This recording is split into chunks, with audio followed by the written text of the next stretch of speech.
Hi, this is my US history and film final. I decided to do the 6 to 8 minute long video.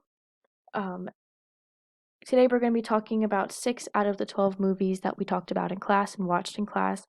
And these are going to be the 6 military or war-based movies that we did watch.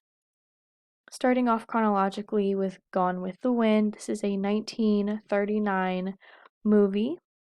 This movie is definitely one that has a massive cult following. The 1939 movie is a classic and is so well loved that there's probably some fairly racist and offensive things that people do look over because of the popularity that follows it.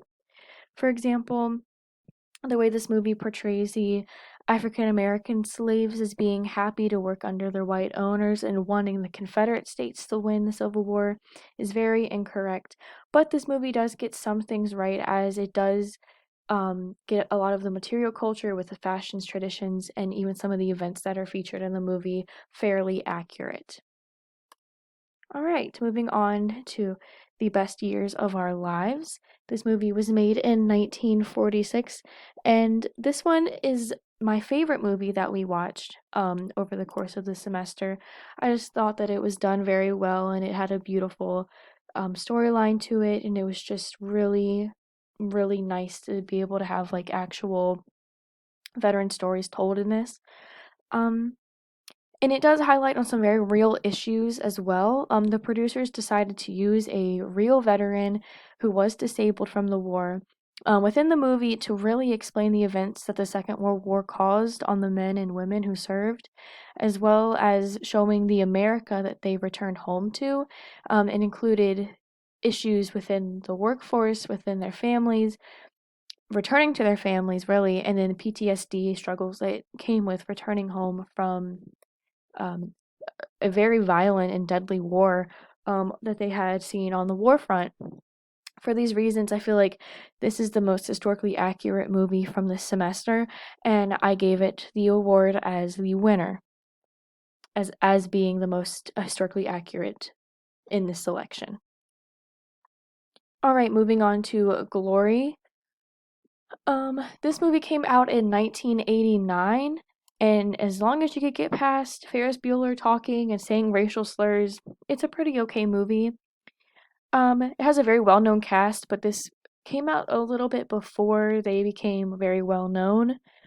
Um, this movie does talk a lot about a very important moment in the American Civil War, with the 54th Massachusetts Regiment as being the first African American regiment to fight, but it does miss the mark on some issues within that as well.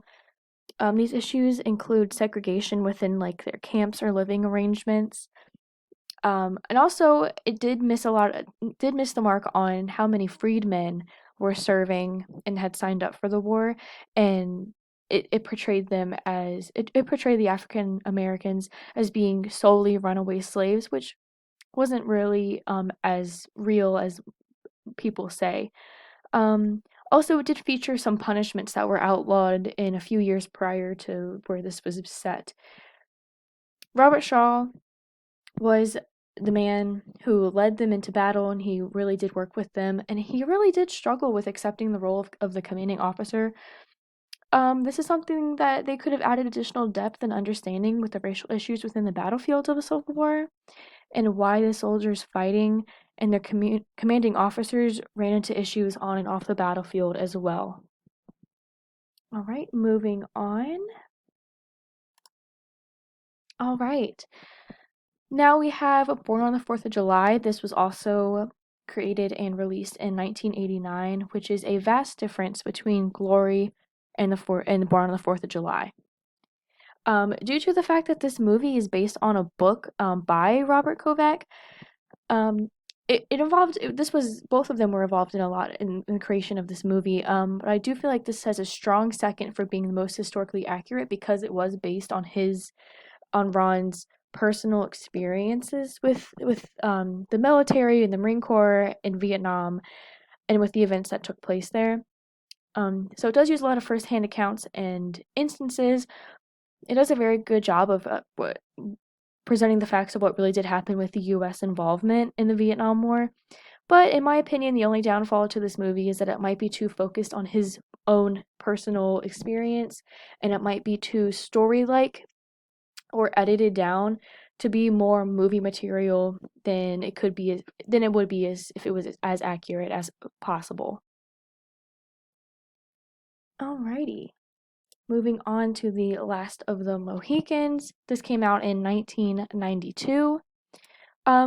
My only complaint about this movie is the fact that it was just so visually dark to view. I remember watching it and I had to like really adjust the screen and adjust my computer settings because it was just so hard to tell what was really going on, especially in like the wooded scenes. Anyways, this movie was made in 1992 and it does a fairly good job of representing the events that took place within the French and Indian War. Um, it really did do a good job of showing like the timeline and like the relationships between the Native Americans, excuse me, between the Native Americans and the English. Let's see here. In addition to Gone with the Wind, this movie does a good job of capturing clothing and even weapons used in a fairly accurate way. This movie is a great introductory movie, but it is mainly based on fictional characters. That's why I would deem it as a good introductory movie instead of like a historically based one fully. Um, it does give a good gateway entrance to the massive and complicated war that we know as the French and Indian War. But like with all historically based movies, it should be watched with caution, as we have learned through your class. Alrighty, moving on to the last one, and it's also The Loser. The Patriot in 2000. This movie was fairly popular in the era that it was released in. There are some things this movie did get right. For example, the violence that is shown throughout the movie, relating to the weapons and how they were used, and then of course like how life really was at that time with like wartime violence. Of course, this was a popular historically based movie, but there's a massive amount of creative, like liberalness that was used to basically keep and spark the interest of viewers. For example, the flagpole scene at the end with the horse, and it was a little bit too dramatic to be really considered historically based. Um, for this reason, this is probably the least historically accurate movie that we watched this semester, just because I do feel like it was very dramatized, and they could have done that in a better way than what they did. So sorry, Mel B. Sorry, Heath Ledger, but you get the loser sticker today. And then these are the sources that I got the pictures from. And I really enjoyed taking your class, and I hope that you have a good winter break, and I hope you get to relax some because it has been a very interesting and very strenuous semester. But thank you for doing all that you have for us this semester, and I look forward to seeing you around campus. Happy holidays.